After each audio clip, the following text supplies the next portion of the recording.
Hi అండి అందరికీ. ఈరోజు నేను క్షీరదన్నం చేస్తున్నాను. ముందుగా స్టవ్ వెలిగించుకొని ఒక గిన్నె పెట్టుకొని దానిలోకి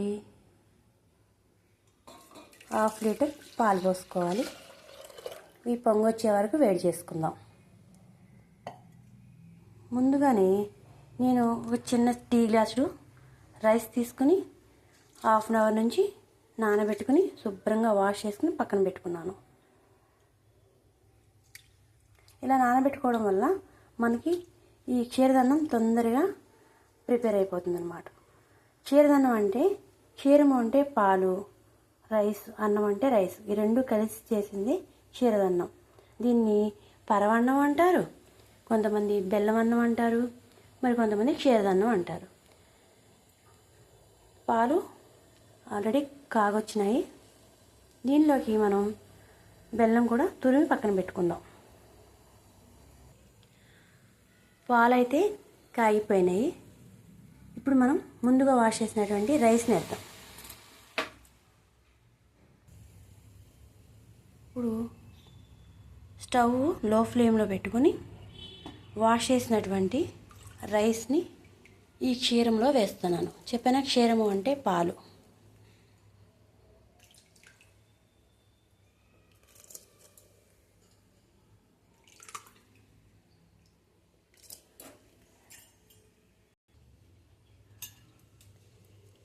ఇలా రైస్ వేయడం అయిపోయిన తర్వాత ఒక్కసారి తిప్పుకోవాలి, లేకపోతే ఉండలుగానే ఉండిద్ది రైస్ అంతా కూడా.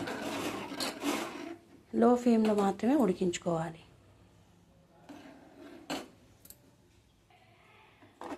మధ్య మధ్యలో ఇలా తిప్పుతూ ఉండాలి, లేకపోతే అడిగంటిపోతుంది.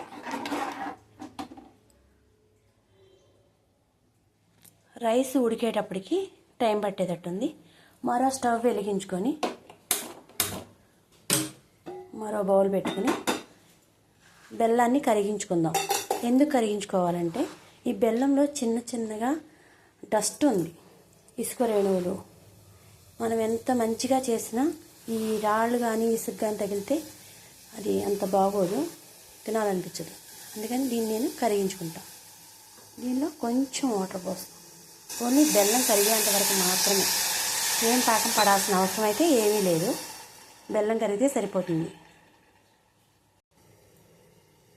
బెల్లం ఒక్కసారి అలా కదుపుతూ ఉంటే తొందరగా కరిగిపోతుంది. నేను 1/2 లీటర్ పాలు తీసుకున్నాను, 1/2 కప్పు బియ్యం తీసుకున్నాను. ఇక్కడ 1/4 కేజీ వరకు బెల్లం తీసుకున్నాను. అవసరమైతే దీని ప్లేస్లో షుగర్ కూడా యాడ్ చేసుకోవచ్చు. బెల్లం అయితే కరిగిపోయింది. దీన్ని పక్కన పెట్టుకుని ఇదే స్టవ్ పైన ఒక చిన్న బాండీ పెట్టుకుని స్టవ్ వెలిగించుకొని జీడిపప్పు, బాదం పప్పు నేతితో వేయించుకుందాం. ఈ నేతిలోని కిస్మిస్లు, జీడిపప్పు, బాదం పప్పు వేయించుకుని అన్నీ రెడీగా పెట్టుకుంటే త్వరగా క్షీరదన్నం రెడీ అయిపోతుంది.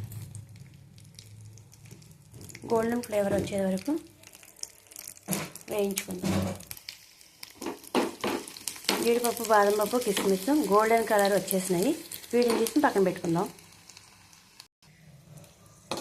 వీటిని తీసి ఒక బౌల్లో పక్కన పెట్టుకుంటున్నాను. రైస్ ఉడికిందేమో ఒకసారి చూద్దాం. ఇంకా కొంచెం ఉడకాలి.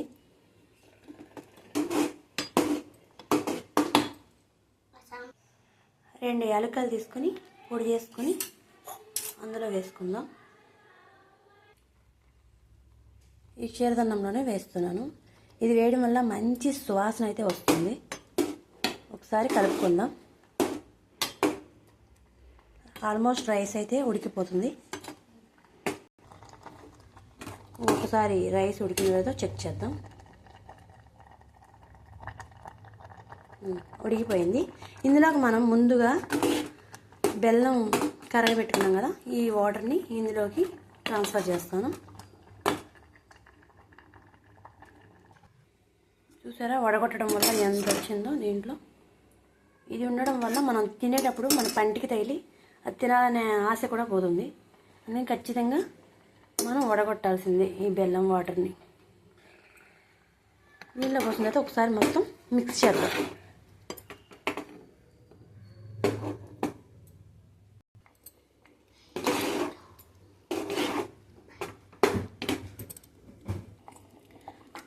దీనిలోకి ముందుగా వేయించుకున్నటువంటి జీడిపప్పు, బాదం పప్పు, కిస్మిస్లు ఇందులో వేసేస్తున్నాను.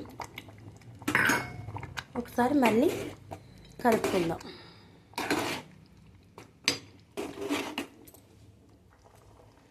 చివరిగా కొద్దిగా నెయ్యి వేస్తున్నాను.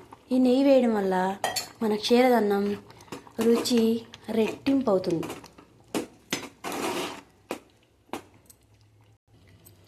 మన క్షీరదన్నం రెడీ అయిపోయింది. దీన్ని ఇప్పుడు మనం ఒక బౌల్లో తీసుకొని టేస్ట్ ఎలా ఉందో చెప్తాను.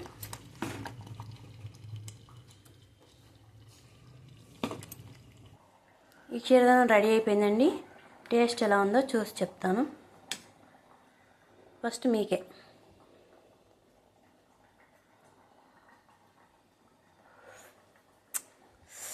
వావ్, చాలా అంటే చాలా స్వీటు, ఎమ్మీగా ఉంది. మీరు కూడా ట్రై చేయండి ఇంట్లో. ఈ వీడియో కనుక మీకు నచ్చితే లైక్ చేయండి, షేర్ చేయండి, ప్లీజ్ సబ్స్క్రైబ్ చేయండి. ఇది కేవలం వంట రాని వాళ్ళకి, అప్పుడే వంట నేర్చుకోవాలనుకున్న వారికి మాత్రమే ఈ వీడియో పోస్ట్ చేయడం జరిగింది. ఈ వీడియో కనుక మీకు నచ్చితే ప్లీజ్ సబ్స్క్రైబ్ చేయండి. Thank you for watching.